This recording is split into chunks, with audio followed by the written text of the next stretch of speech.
बिस्मिल्लाहिर्रहमानिर्रहीम। अस्सलामु अलैकुम वरहमतुल्लाहि वबरकातुहू। शार्ट से पिक्चर को देखने वाले प्यारे भाइयों, बुजुर्गों, दोस्तों और प्यारी बहनों, ज़िलहज्जा के मुबारक अयाम जो हैं गुज़र चुके हैं।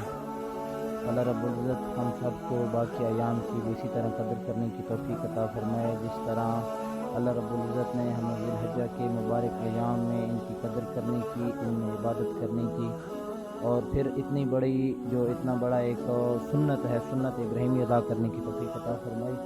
तो आज का जो मुख्तसर अमल है बहुत ज़बरदस्त, इसमें आज़म का ख़ास वजीफ़ा है।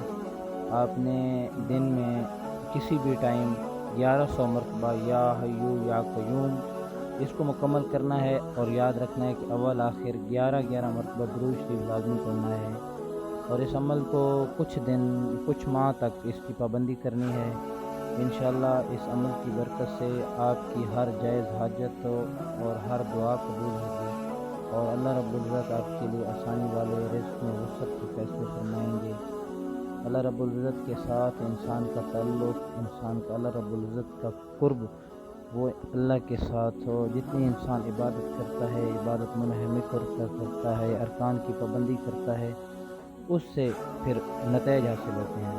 और कोई भी वजीफ़ा, कोई भी अमल उसका नफ़ा तभी होता है जब हम 5 वक्त के औकात की पाबंदी करें, नमाज का एहतमाम करें। अगर हम नमाज का एहतमाम नहीं करेंगे तो हमारे वज़ाइफ और इन अमाल का हमें कोई नफ़ा नहीं मिलेगा। तो इंशाअल्लाह हमारी कोशिश होती है कि आपके लिए हर मरतबा कोई मुस्तनद अमल लेकर हाजिर हों। इंशाअल्लाह अगले अमल तक के लिए, अगली वीडियो तक के लिए इजाज़त चाहते हैं। तब तक के लिए अल्लाह हाफ़िज़।